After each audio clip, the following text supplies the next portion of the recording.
Welcome to Mr. Hutchings History, where the past comes alive. Let's dive into today's story. Hey everyone, ready to dive into a really fascinating part of American history? I'm ready. We're talking about the New Deal, How are you? but specifically focusing on how it affected African Americans. Okay. And we've got a great history podcast episode to Yeah. help guide our deep dive today. Sounds good. You with me? Absolutely. This is, well, it's a really complex time Yeah. full of contradictions. Okay. You know, the New Deal, it was supposed to help the country get out of the Depression. Right. But for Black Americans, it was kind of mixed bag. Uh-huh. Some good, some bad. Yeah. You said it. Contradictions is a good word for it. Yeah. I mean, we're talking about a time when some Black folks were calling the NRA, Oh, wow. not the gun folks, Right. but the National Recovery Administration, they were calling it the Negro Removal Act. Oh, wow. I mean, that's, That's pretty stark. yeah, It really gets to the heart of it. right. To understand this, we got to think about what was going on back then. Okay. The Depression was just devastating for everybody. Yeah. A quarter of the workforce was unemployed. Exactly. Banks were failing. Poverty was everywhere. It was a mess. And for African Americans, Yeah. things were even worse. So then FDR comes in Yeah, with this New Deal. right. Huge government intervention. It's huge. All these programs popping up. Right. Public works projects, financial reforms. Did it actually work? Well, it was definitely unprecedented, Right. the scale of it. I mean, programs like the Civilian Conservation Corps. The CC? Exactly. Yeah. The Public Works Administration. Okay. And the Works Progress Administration. Right. Millions of people employed.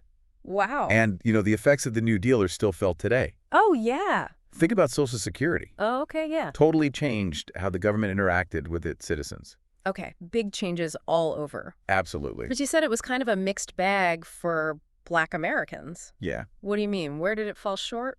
One of the big problems was how the programs were actually run. A lot of them were administered locally, which Yeah. meant, you know, racism at the state and local level. Oh, so even with these federal programs, Yeah. the same old prejudices could still creep in. Exactly. A good example is the CCC. The CCC? Yeah, employed more than 3 million people. Wow, that's amazing. It was. But the camps were segregated, Oh, and Black workers, well, they usually got the toughest jobs. really? Yeah, the most dangerous ones. Wow. And less pay, of course. So not really equal opportunity. Not really, no. Let's talk about that Negro Removal Act thing. What was going on with the NRA? Well, the idea behind it Yeah. was to help businesses and protect workers. Sounds good so far. Right. They were going to set industry codes, It's okay. minimum wages, things like that. Right. All sounds good on paper. So what went wrong? Well, those codes, they actually led to a lot of Black workers losing their jobs. What? How? Some employers wanted to protect white workers. Ah. Or, you know, maybe they were just racist. Yeah, they just fired Black employees instead of paying them the new wages. Wow. Yeah, A perfect example of how even good intentions right. can end up having really bad consequences. Absolutely. Yeah. Especially when there's so much racism already in the system. So were there any bright spots for Black Americans during all of this? Oh, yeah, definitely. The Works Progress Administration, the WPA, they really tried to make things fair. Okay. They wanted racial equity in their hiring. Huh. And by 1936, they had employed over 350,000 African Americans. Wow. That's a lot. Yeah, that's a big number. Yeah, and, you know, What? the WPA, it also left a mark on American culture. What do you mean? Think about those murals you see sometimes Yeah. in post offices and stuff. Yeah. A lot of those are from the WPA. Really? Yeah, they hired artists to Art? create art for everyone to enjoy, I love that. and writers, too.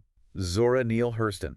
Oh, wow. She was part of the Harlem Renaissance. Yeah. And she got to document Black folklore and history through a WPA project. Huh. So we wouldn't even have that work without the Well, WPA. It's amazing. Yeah. Yeah, even in the middle of the Depression, they were helping to create all this art. Right. It's pretty incredible. Yeah. And this whole era, Yeah. it also saw a big political shift for African Americans. Oh, now this is where I get interested. Yeah, You're talking about Black voters and the Republican Party. exactly. See, up until the New Deal, Yeah. most Black Americans, they stayed loyal to the Republicans. The party of Lincoln. Right, the party that freed the slaves. Wow, and then they just switched. That's huge. Yeah, it was a big deal. What made them change their minds? Well, the New Deal kind of offered a new way of thinking. Okay. It showed that the federal government, Mm-hmm. it could actually help people, especially folks who were struggling. Yeah. And that resonated with a lot of Black communities. So the party of Lincoln loses the black vote? Yeah. That's crazy. What exactly drove that shift? The New Deal showed them that the government could actually do good in their lives. Okay. It wasn't perfect, Yeah. but it was hope. Yeah. It was a new way to think about their relationship with the government. Right. And it wasn't just about the money either, right? Right. Like with the WPA. Exactly. They were hiring black administrators and officials. They were, giving them real power. Wow, that's incredible. There's a level of representation they'd never seen before. So the New Deal really changed how black Americans saw the government, Yeah, opened up new possibilities for them. absolutely. But you said it wasn't perfect. No, it was. What were some of the limitations? Well, even though FDR did a lot of good, Yeah. he still needed the Southern Democrats to pass his New Deal stuff. Right. And that really limited what he could do about civil rights. Oh, yeah, the Southern Democrats with their Right. traditional views. Yeah. So what happened because of that? Well, he couldn't push for a federal anti-lynching law, Oh, wow. even though civil rights activists really wanted it. Man, even with all the progress, Yeah. that racism and discrimination, It was still there. were there other examples of this? Yeah, unfortunately, even within the New Deal programs, there was still discrimination. Black farmers, Yeah. they didn't get the same loans and help as white farmers. It's so frustrating. It is. It's like one step forward, two steps back. Yeah, it was a mixed bag for sure. So what was the lasting impact of all of this? That's what we'll talk about next. Okay. How did the New Deal shape the future for Black Americans? Yeah. What were the long-term consequences of everything we've talked about? We'll dive into all that in the next segment. All right. I'm ready. Stay with us. I can't wait. So the New Deal wasn't exactly a clear win More or loss. definitely not. For Black Americans. Right. More like a combination. Yeah, a mix of progress and problems. So what does that mean for its legacy?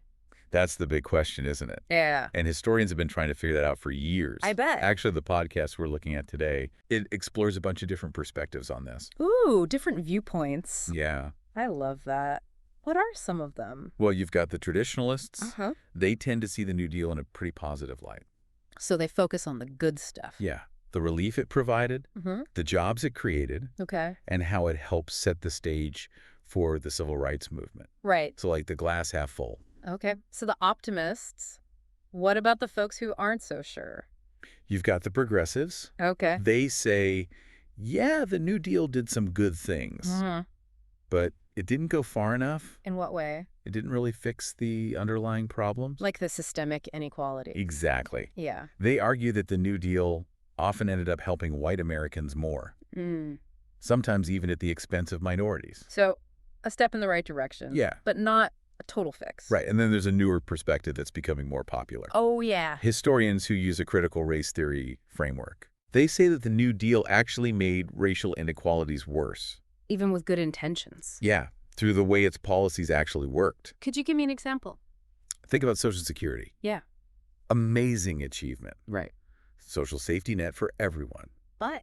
But it didn't cover agricultural and domestic workers at first. And those were jobs mostly held by Black Americans. Yeah, exactly. Wow. So even something that seems neutral Right. can still be discriminatory. Yeah, especially when you think about the history. And who had power back then? Exactly. So we've got the optimists, the critics, Right. and the folks looking at systemic problems. Any other viewpoints we should know about? Yeah, there are also labor historians. Okay. They focus on how the New Deal, Yeah. especially the WPA, Uh-huh. helped empower Black workers. Really?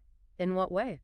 Well, the WPA gave them jobs, Right. but it also gave them a chance to organize. Like labor unions. Exactly. Rah. They could advocate for their rights. Huh. Learn about collective bargaining.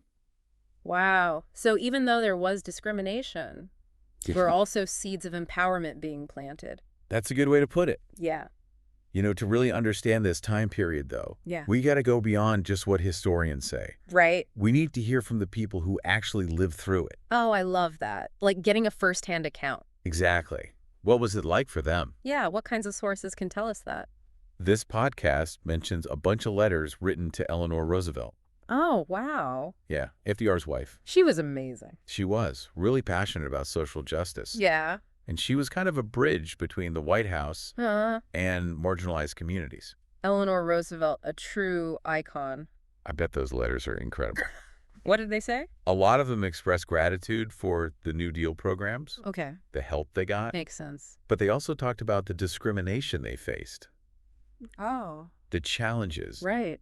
the promises that weren't kept. So they weren't afraid to speak truth to power. No, they weren't. It's so important to hear those voices, I mean, those individual stories. It really brings history to life. Yeah. And those voices weren't just in letters. Oh, yeah. Creative expression was huge, too. Like what? Langston Hughes, the poet Oh, yeah. from the Harlem Renaissance, I love Langston Hughes. he captured this period so well. How so? One of his poems, Let America Be America Again. Okay. It's full of hope, Uh-huh. but also disillusionment. Really? Yeah, he celebrates the ideals of America, Okay. but he also talks about the reality, Which is? racial injustice, Right. economic inequality. Yeah, so he's acknowledging both sides. Exactly, the good and the bad. Powerful stuff. It is. And his work, Yeah. along with all those letters and other sources, Uh-huh. they help us see that the New Deal wasn't just about policies. It was about people's lives. Yes, it was an experience, a moment in time. So it sounds like the New Deal's legacy for Black Americans. It's pretty complicated. It is multifaceted. There were good things, Absolutely. steps forward, Yeah, but also missed opportunities. and those inequalities were still there. Right, so not a complete success, No, definitely not. but not a total failure either. Right, a real mix of everything. And how did that lead into the civil rights movement? That's what we'll explore next. Okay. How did the New Deal shape what came after? Those victories, those compromises, those setbacks. Right, how did they all come together? I can't wait to find out. Stay tuned for our final segment. All right, my brain is officially full. Yeah, we've covered a lot. Economic relief, political shifts, those amazing firsthand accounts. It's a lot to take in. But there's one more thing we need to talk about. Okay. How did the New Deal lead to the civil rights movement? That's where things get really interesting. Okay. Even though it didn't achieve full equality, Uh-huh. the New Deal changed how Black people saw the government. So they started to see it as a potential ally. Exactly. Instead of just a source of oppression Right. or at best indifference. Wow, that's a huge shift.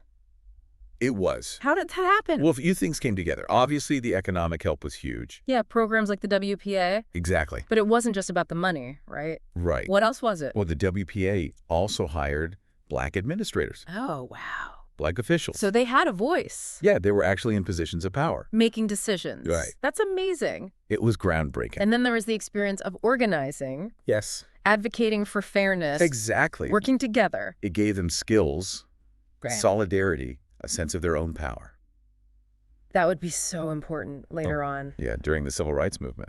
So it's like the New Deal was a training ground for activism. That's a good way to put it. And we can't forget about the political shift. Right. Black voters moving towards the Democrats. Exactly, as they aligned more with the Democratic Party. Yeah. They got a stronger voice in politics. They could actually influence things. Yeah, they could vote as a bloc, Right. push for policies that helped them. So even though their power was still limited, Yeah, it was a start. it laid the groundwork for the Civil Rights Movement. It's amazing to see how it all connects. It is. The relief, the Yeah. politics, the organizing, Yeah, it all built on each other. and it gave Black communities a sense of hope. A possibility. That would be so important later on. Absolutely.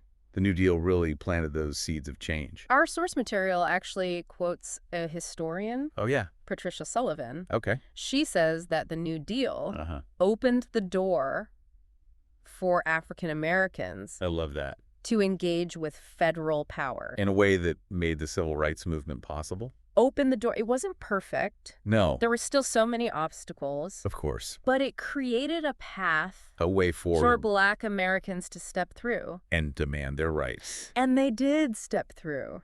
They did. With so much courage, determination. The New Deal didn't end Jim Crow. No. But it gave Black communities the tools they needed To organize. to and mobilize to fight for change. and to win. So the New Deal may not have been a revolution, True. but it was a turning point. A major one. It set things in motion Yeah. that would eventually lead to Yeah. the end of segregation. Voting rights for everyone. A more inclusive democracy. It's a testament to the power of perseverance, To never giving up. even when things seem impossible. Well said. I think that's a perfect place to end. Yeah, this has been a great deep dive. The New Deal and its impact on African Americans. So much to think about. We've seen the good and the bad, The complexities. the long-term consequences. It's fascinating. If you're listening out there, Yeah. we'd love to hear your thoughts. What stood out to you? What questions do you still have? History's a conversation. Yeah, and we want you to be part of it. Thanks for joining us. We'll be back soon with another deep dive. But until then, keep learning Keep questioning. and keep exploring. Thanks for listening to Mr. Hutchings History. Keep exploring, and we'll see you next time.